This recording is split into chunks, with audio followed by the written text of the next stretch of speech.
Breaking news, নেইমারের ভবিষ্যৎ নিয়ে আবারও বড়সড় খবর।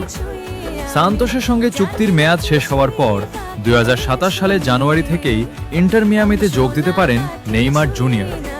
ব্রাজিলিয়ান গণমাধ্যমগুলোর দাবি, ইন্টার মিয়ামিতে যাওয়ার বিষয়টি নাকি সিরিয়াসলি ভাবছেন নেইমার। ক্যারিয়ারের শেষ সময়টা মিয়ামির মাটিতেই কাটানোর পরিকল্পনা করছেন এই ব্রাজিলিয়ান সুপারস্টার। আরও চমকপ্রদ বিষয় হলো, মিয়ামিতে এরই মধ্যে জমি কিনেছেন নেইমার, যেখানে তৈরি হচ্ছে তার বিলাসবহুল প্রাসাদ। আর যদি সত্যি নেইমার ইন্টার মিয়ামিতে যোগ দেন, তাহলে মেসির সঙ্গে আবারও একসাথে মাঠে দেখা যেতে পারে দুই পুরনো বার্সেলোনা তারকাকে। কারণ ইন্টার মিয়ামিতে ইতোমধ্যেই রয়েছেন লিওনেল মেসি, লুইস সুয়ারেজ ও আরও অনেক তারকা। তাহলে কি ক্যারিয়ারের শেষ অধ্যায়টা মিয়ামিতেই লিখবেন নেইমার জুনিয়র? নেইমার মেসির সেই পুরনো জুটি কি আবারও ফিরবে ফুটবলের মাঠে? দেখার অপেক্ষায় পুরো ফুটবল বিশ্ব।